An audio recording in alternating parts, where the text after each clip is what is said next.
It was about, 10 years ago, and I was walking down the street, and there was a woman in front of me. And she turned around and she looked at me, frightened about me.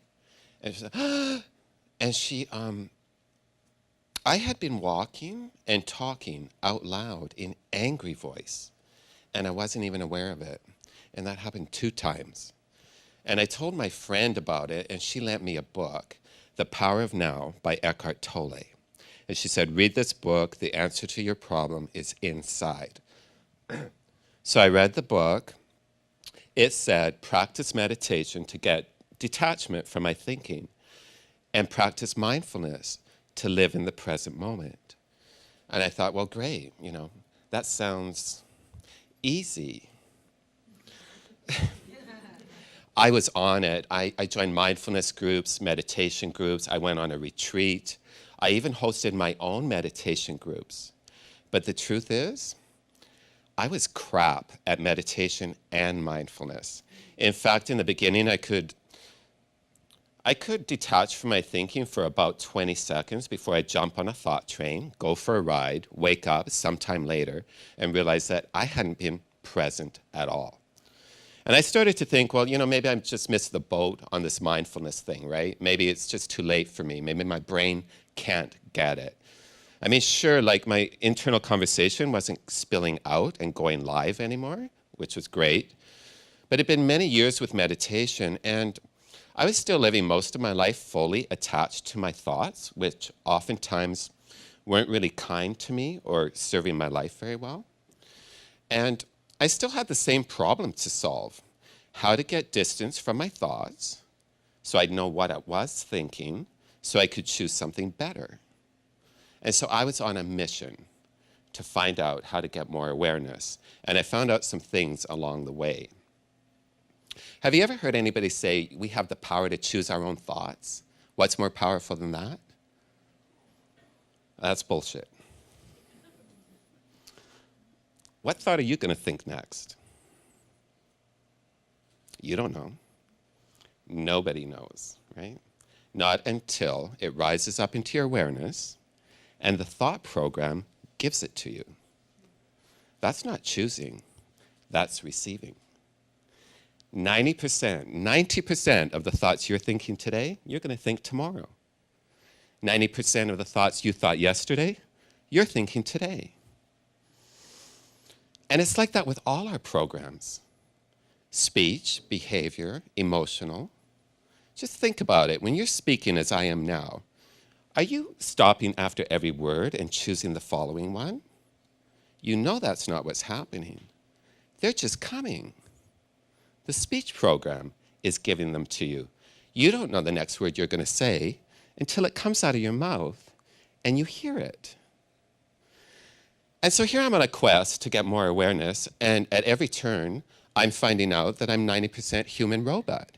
And this was super frustrating because I also started to see it in my own life and in everybody else's. I'd wake up in the morning, my whole morning routine, showering and shaving, complete autopilot, nobody home.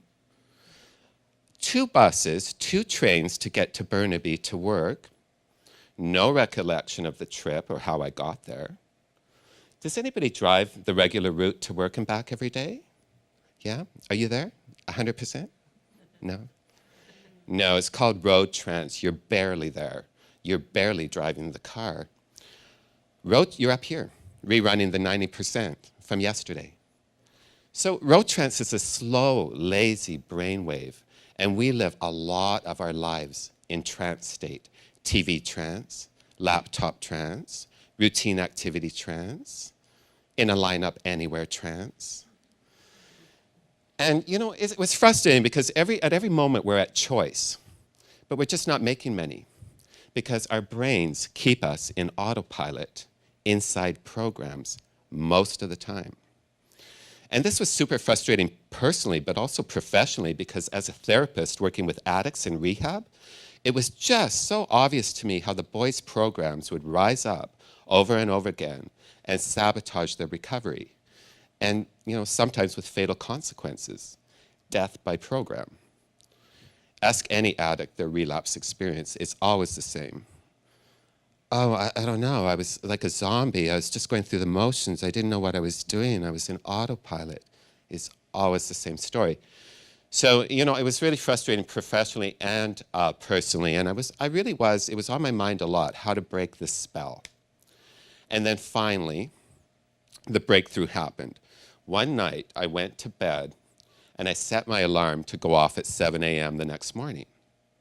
And the next morning, the alarm went off and I woke up. Do you know where I'm going with this? No? If an alarm can wake you out of night sleep, it can wake you out of day sleep too. And it was really funny to me, this thing that I was trying for so long to get from meditation, I got from training my brain with technology. And so I started setting that alarm a lot in the beginning because I know how the brain works, and the brain gives you more of what you do. Not what you want, but what you do. And it wasn't long before my brain got trained to give me the heightened state of awareness, that recurring state of awareness, all day long. It just started giving it to me. So what did I do in this space? How did I use the tool? So imagine the phone goes off, the alarm goes off, it either vibrates in my pocket or it goes off. And I asked myself, what the hell is going on? I stop and take a personal inventory. What am I thinking? What am I saying? What programs are running right now that I'm unconscious of? What programs am I stuck in right now? And it was really interesting because I realized this space of awareness is the only opportunity that I or anyone else has to do anything. You can't do anything when you're inside the program because when you're in the program, you are the program. So this was sort of like my laboratory of creation and change. And I'm going to give you an example of sort of the kind of work I did in this space. Because as a therapist, I was really interested in developing this therapeutic tool. So, for example, the alarm would go off, and too often I would find myself actually sitting in judgment and criticism, turned inward and outward. It was an old program. I hated it, and it caused me to suffer a lot. And so what I would do is I would intentionally, when I would find myself, I'd wake up inside this old program, I would think generous and kind thoughts. I would flip it in that moment because I know what you demonstrate, your brain and your body believe. I'd look for common ground rather than differences. And it wasn't long, well, no, it really wasn't long before the kind words started to come to me first, just like the critical words used to. I had installed a new kind and generous thought program. I think I said words, I meant to say thoughts. So the kind thoughts would come to me before the critical thoughts. A program is nothing more than a collection, a community of neural pathways that have been traveled again and again and again. So by interrupting the old, it gets pruned. And by demonstrating the new, it gets wired.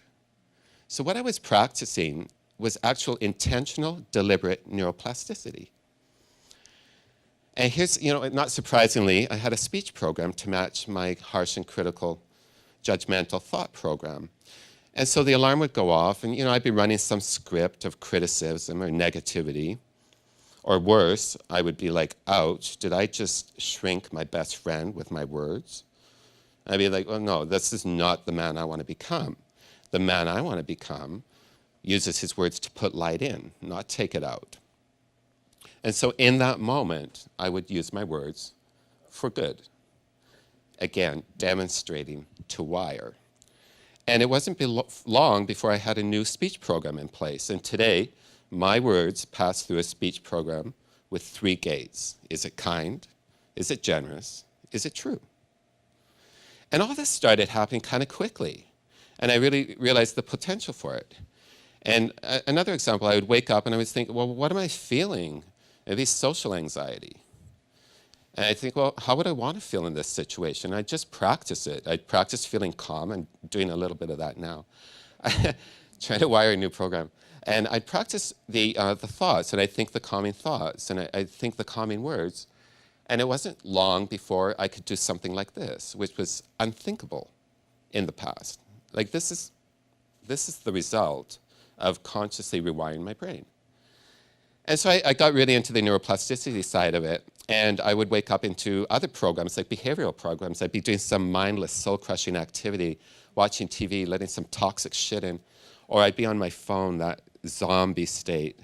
You know, I just wake up and I go, what do I want to do in this space? Why don't I go out and do something useful for myself or somebody else? Or why don't I feed my spirit instead of dulling it? I go out and be in nature. It has the right vibration. I'd let that in. I did all sorts of work. Here's a funny one. You might relate to it. I can't tell you the times that I woke up and found myself eating in autopilot. You know that one, right? I'd be standing beside the fridge at the counter, just stuffing my face, right? Not tasting it, not hungry. I just happened to pass the fridge, and the fridge was the trigger for the program. And so there I'd be, autopilot eating. And I flipped it. I had this heightened awareness about every time I went to open the fridge door. And I'd be like, am I hungry? And if the answer was no, I'd drink water instead. And so you see before you today a fully hydrated man, right? And I've lost some weight too. So, and I did this with all my programs. I went from procrastination to a program of taking action. I went from people-pleasing to having really good boundaries. I went from negativity to positivity. I went from complaining to giving gratitude. I went from procrastination to taking action. And the cool thing is, you know, not all my programs were bad. Some of them were badass. And I'd wake up into a badass program. I'd be like, shit, I'm killing it. How can I make it higher? How can I level up? How can I get it better? So it's win-win. Your bad programs get gone, and your good programs get better.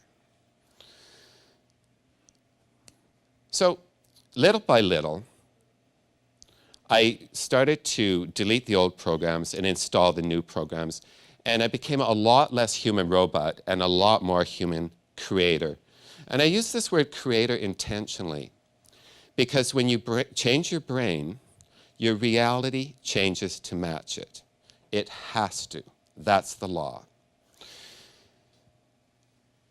Am I living a fully awakened life today? Not by a long shot. Hell no. Do I still spend most of my time lost inside programs, living in autopilot? Hell yeah. That's not going to change. I'm human. That's what we do.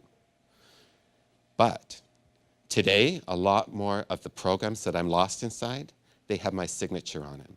And that's made, as they say, all the difference. Thank you.